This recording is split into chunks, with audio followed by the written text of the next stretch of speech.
Hi folks, and welcome to my top 100 board games of all time. And at number 30 is the last Uwe Rosenberg game I'm going to mention on my list. It's not the game you're thinking about too, I bet. This is Mercator.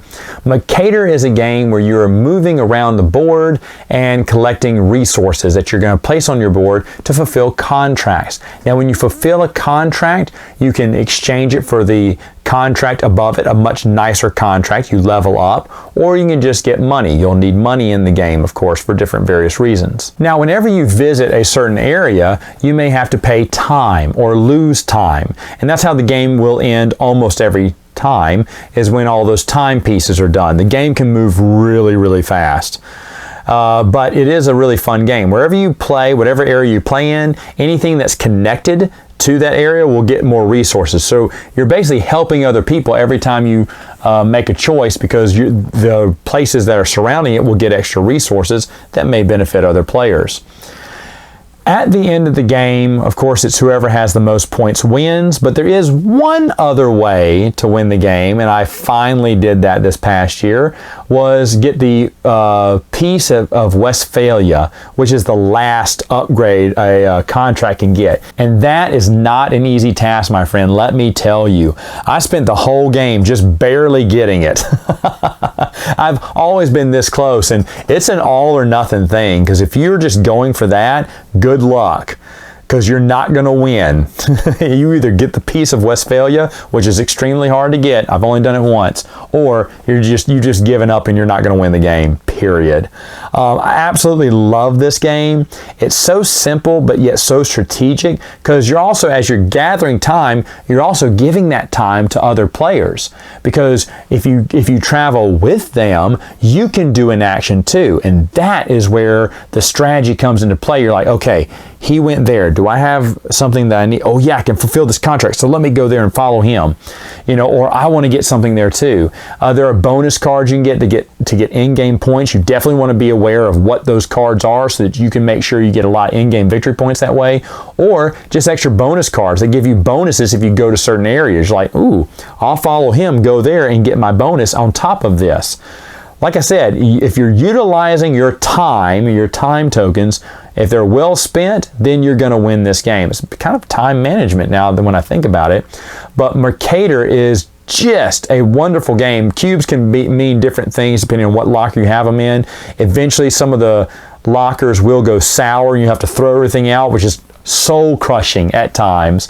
But Uwe Rosenberg, this is a game, people love Uwe Rosenberg, and you've noticed, if you've known me if you've watched these for the past few years, you know I don't like any of Uwe Rosenberg's popular games. It's just his unpopular games. I sincerely am in love with Mercator.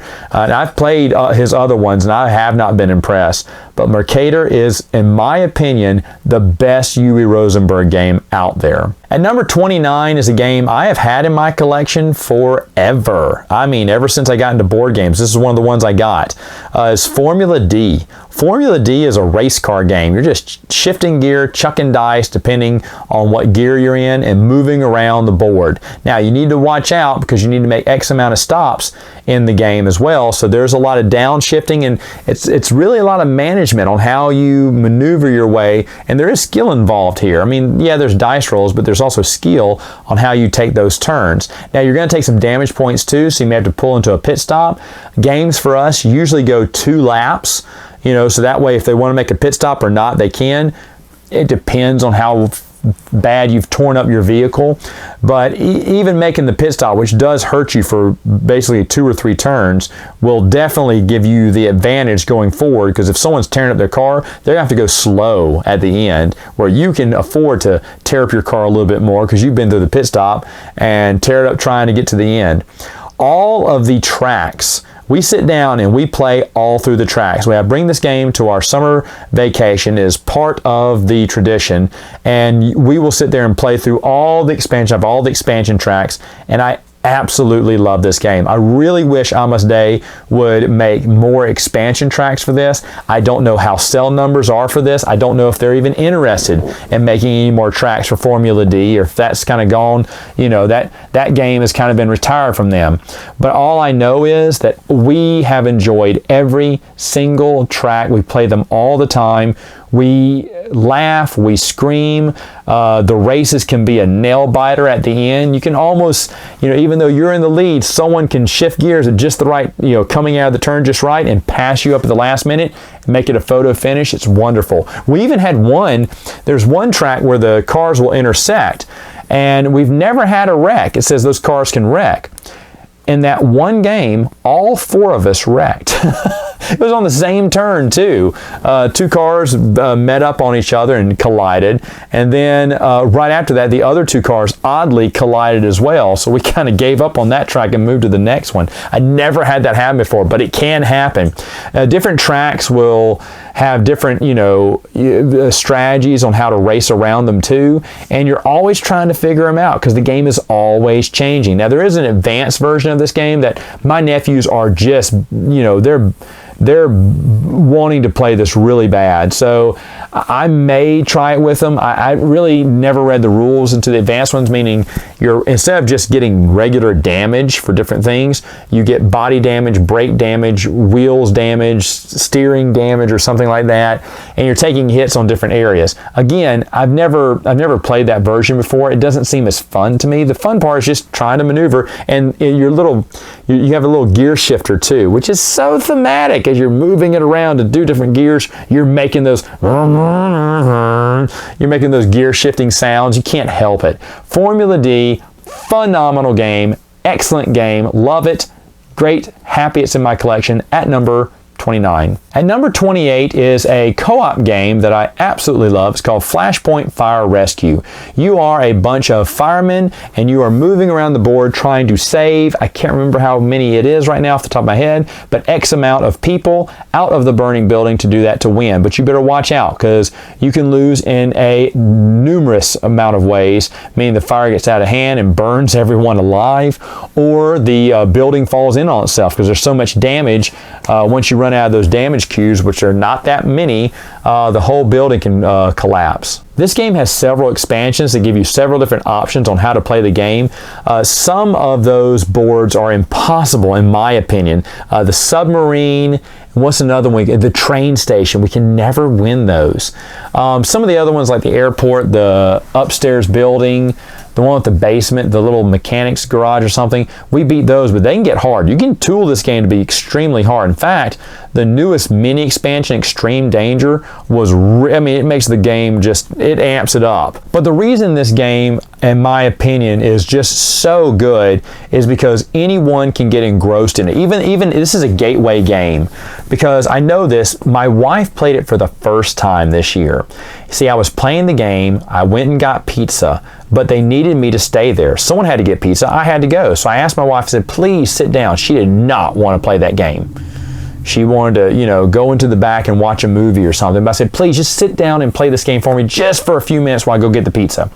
I got the pizza, came back. My wife is engrossed in this game. She won't let me sit in my chair again until they beat that fire and save those people. She really loved that game. It's a game that kind of sucks you in and brings in. The theme is there, and I love a fireman theme for this game. I've always loved this game, and this co-op has been slipping in my my rankings the past few years because I had a group. It's been 2 years now that hated co-op games. They didn't want to play a co-op. Co-op games are for losers. But my new gaming group does enjoy a co-op game. My nephews enjoy the game, and I absolutely love the game. And if my missus is going to be playing this game, ooh, you may not have seen the last of this. This may even rise up into my top 20 next year. Who knows? But Flashpoint Fire Rescue, for right now, number 28 on the list. At number 27 is another Queen game, and I'm super happy to be talking about this one. It's called Parfum. Parfum, where you are taking actions, rolling dice, and hopefully creating bottles of perfume, small bottles or large bottles, and then selling that perfume to customers. Now, if you go first, you don't get that many actions on making perfume, but you do get to sell first, and that's really big. If you go last, you're not going to be able to sell to that many people, or you're going to get to whatever, you're going to be last in picking which customer you get. But you'll get the most actions during the first round of the game that can really help you generate perfume. This game is wonderful. I never thought a game about making perfume would be this high on my list. It keeps moving up. And folks, it's going to go up even higher next year too. I was finally able to get the impossible Queenie for this. This Queenie is extra dice that are permanent dice that you can draft and roll with. Now, I got this right after I made the list. And I played with it once with the permanent dice, and I've loved it. That permanent dice thing, it's called Secret Essences. Don't try to get it. You can't, unless it comes with the game, then you should buy it with the game. But Secret Essences really change the game. Kind of makes it a little bit easier to get some perfume, but you kind of need that too. Helps move the game along. This game is top notch for me, for Queen games. Top notch. And now that I have Secret Essences, this may be the chance for it to move up into my top 20. Who knows? But Parfum is, you don't have to get Secret Essences. You can pay really cheap price for this game. I think $20 or less, and get it and just love it like I have. But if you can get that extra little Queenie there too, that may even bump it up higher for you as well. Parfum, my number 27. Number 26 is Tobago. Tobago is kind of like a treasure hunting game. You have this modular board that comes in 3 pieces you can flip on either side, so the island will always look differently. And then you're playing cards to kind of show where a treasure is. You play a card and say, hey, it's in the biggest forest. So then you look and see, okay, it's somewhere over here in the biggest forest. And someone else says, it's by the sea. Well, then that lowers it to these 4 places. And then someone else plays a card and goes, it's also by a tree. There's only 2 places left. And eventually you'll zero in on where the treasure is. And then it's a race to get your Jeep to get to that place where the treasure is, and then you get to put your little token on that trail of cards. Every time you play a card, you put your token on it. After that, you're going to take cards equal to the amount of tokens that are on that treasure plus 1, and anyone who played, like if I played 3 cards there and found the treasure, I get to look at 4 cards. Someone else had 2 in there and they get to look at 2 cards. Then there's a mystery card we don't know. Well, then in the order, starting with the player who found the treasure, got to it first, they're going to flip over the first card. And they're going to say if they want it or pass it to the person next in line. And there's a lot of, do I get it now or pass or try to get something bigger? But there are these cursed cards. If you pull a cursed card, you can't pass that. You are cursed, and you have to give up a big treasure, and you don't want to do that. This game is awesome. The pieces look great. There's these like Easter Island rock pieces that just feel like granite. The huts and the palm trees are wood. It's a really classy game and excellent. There are these amulets that appear every time a treasure's found that can give you bonuses in the game, or level ups in the game. It's just wonderful.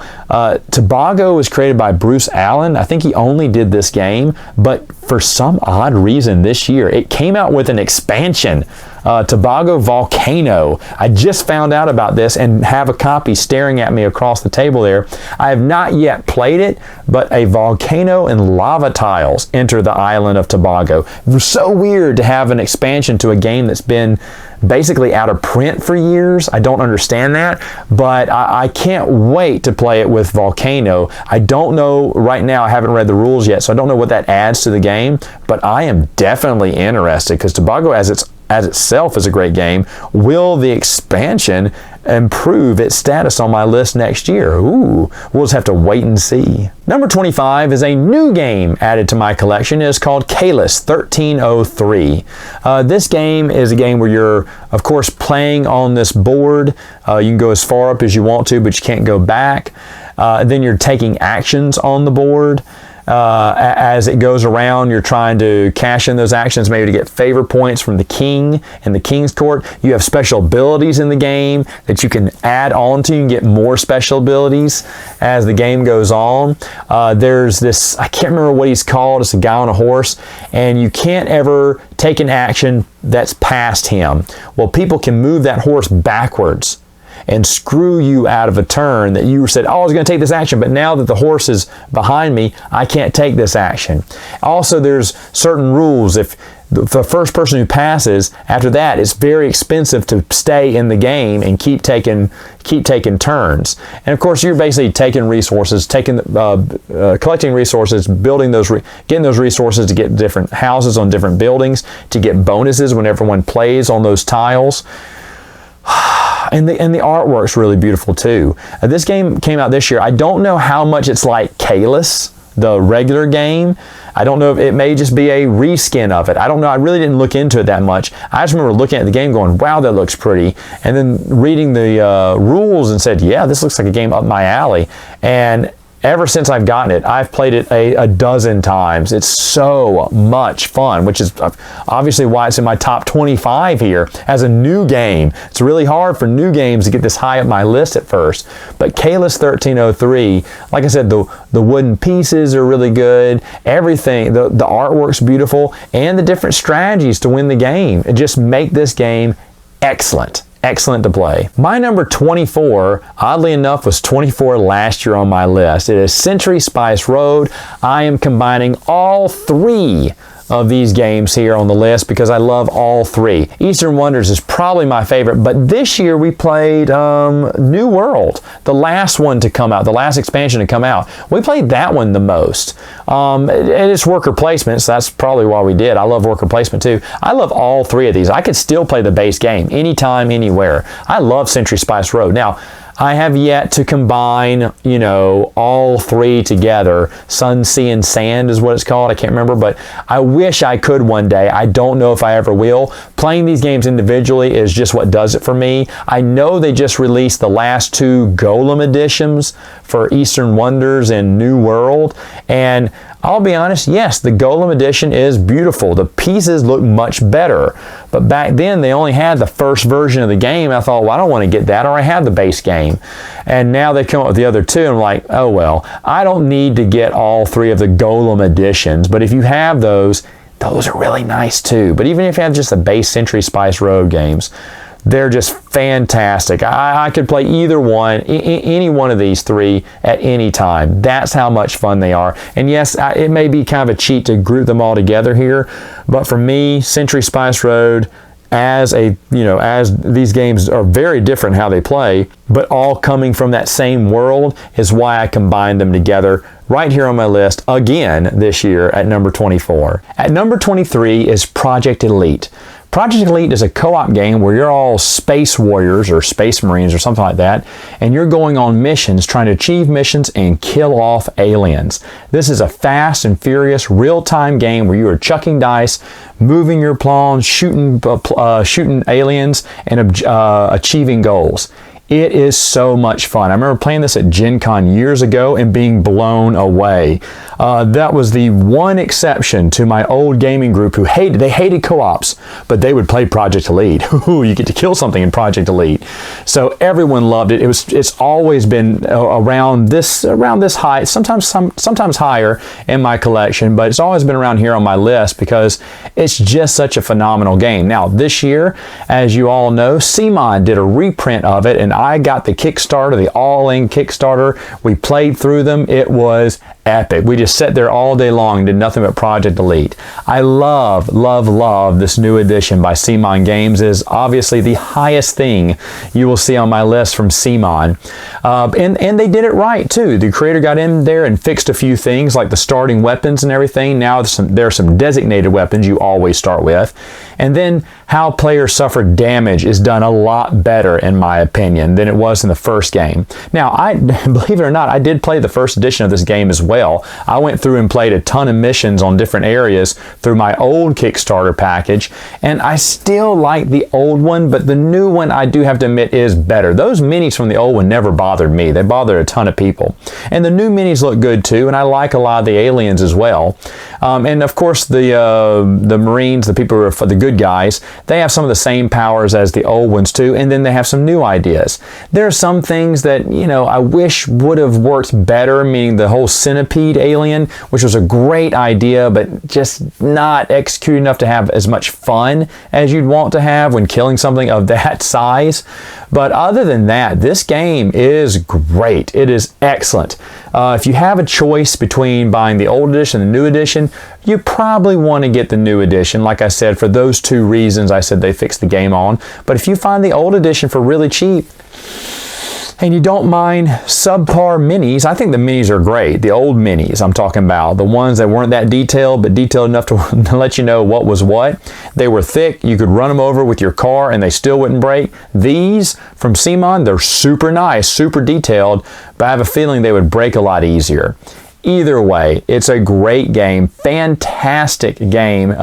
Even if you don't like co-ops, you better check this one out. Project Elite is the real deal.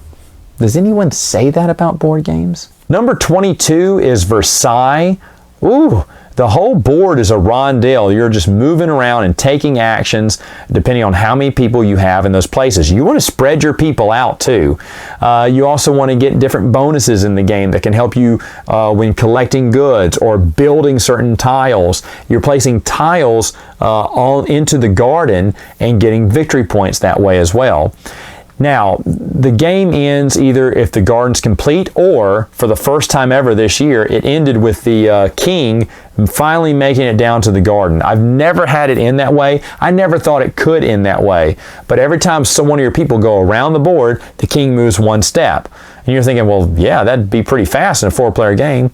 No, we've never had the king make it all the way down the gardens. We've usually built the gardens before he's about, a few steps away. But this year, the game ended with him, moving into the garden really fast. And we didn't even have that garden halfway built. It was kind of a low-scoring game this time around. It was weird that happened. But it's such an incredible game. Another game that I see go for pennies on the dollar, really, at 20 bucks or less sometimes. And it's definitely worth getting. I cannot tell you how much I love this game. It's always kind of flirted on and off hovered around this part in the 20s, I think.